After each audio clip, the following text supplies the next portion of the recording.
Napravit ćemo kremasti puding od čokolade sa čokoladom. Stavit ćemo u mlijeko vanil,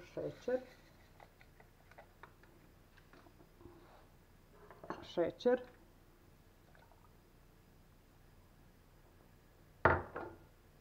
puding ćemo razmutiti u 100 ml mlijeka.